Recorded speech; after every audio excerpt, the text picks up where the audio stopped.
Joining me now, a Fox 13 political analyst, Kathy Allen, who's a Democratic political consultant with the Connections Group. We've got Randy Pepple here, founder of ShiftWashington.org. You're a Democrat, you're a Republican, so we're trying to get a well-rounded conversation here. The one thing I wanted to talk about today a lot is the drug issue that we're seeing in Seattle, because as we know, the state law went into effect. Governor Inslee signed it.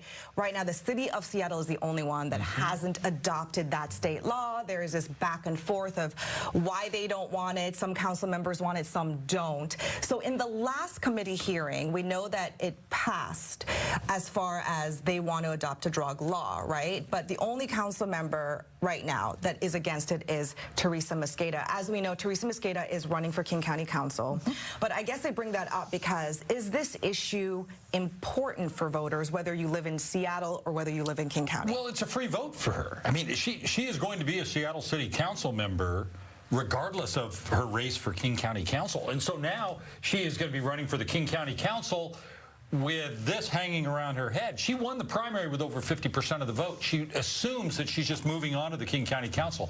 This could indeed become an issue for the fall campaign if her opponent can seize on it and show the voters outside of Seattle that are within the council district. This is crucial. And since it's that South Seattle, Burien area, they've got some issues with homelessness down there. They've been tied to drugs. I think this could backfire on her.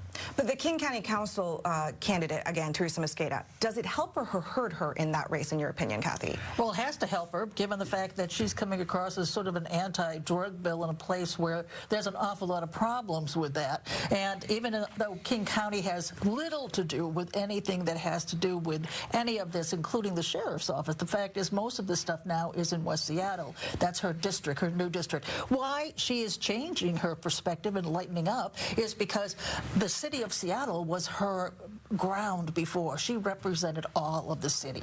She was elected at large. And now she is only in terms of West Seattle down to Burien, as well as some of the actual, I would say, the suburbs that are much more conscious right now of what's going on with the drug law. So she has to look like she's not a progressive socialist from the city of Seattle. She has to look like, oh, I hear your pain. She voted against the drug law, though. So do you think that that will help her or hurt her in the King County race? It's hurting her now. It's now in terms of what they're going to do next. I'm going to say that there are going to be so many additions to this drug law as opposed to the clean one that they could have voted on some time back, that everyone's going to get a chance to try to look like they're pro cops and drugs. And speaking of pro cops, and you bring that up, there is something that is really big, and everyone's talking about it, even the nation. We saw that troubling and disturbing video of the vice president of the police guild, who he was having a conversation on the phone, reacting to the death of a 23-year-old woman, Janavi Kandula. So I just want to talk about how does that play into the whole mix, because this officer who hit Kandula was rushing to a drug overdose scene, tragically speeding, and killed this lady. But then subsequently now, it's taken over, this reaction by this other officer, Daniel Otterer, who is joking and mocking the death. But she is dead.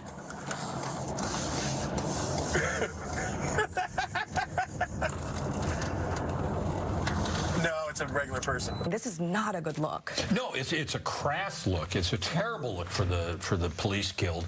And it also takes attention from what they've been trying to get attention around, which is the problem with street drugs and the problem of overdoses and of fentanyl taking over our streets. And that's what caused the officer to be speeding at the time, the tragic accident happens, and for someone to respond so crassly, so without humanity, overwhelms any other argument they might have that you could agree with. And so it's bad for the Seattle Police Department, but it's also bad for their position on drugs and fentanyl and overdose, that they need more resources. They're undermining themselves.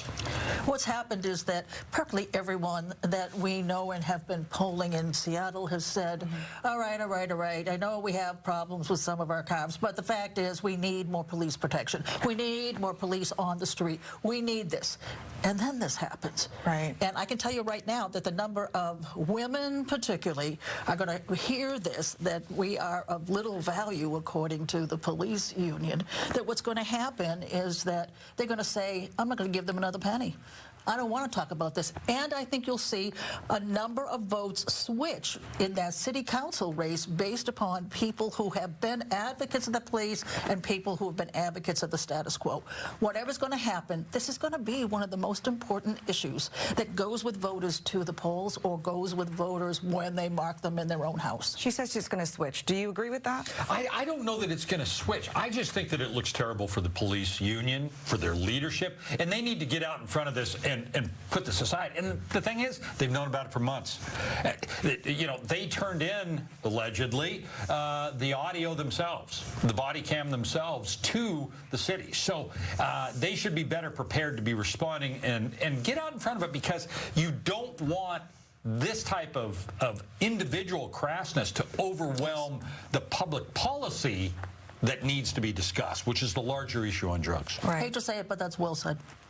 You guys actually agree, yeah, right? It's always a good thing when you do. Is there anything else that you think is the biggest takeaway moving forward as far as the drug issue?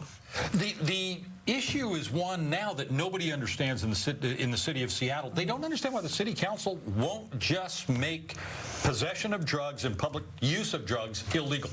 They don't get that. I mean, the overwhelming majority of Seattle voters want public drug use to be illegal, and they don't understand why the city council's still talking about it months after the state did the same thing.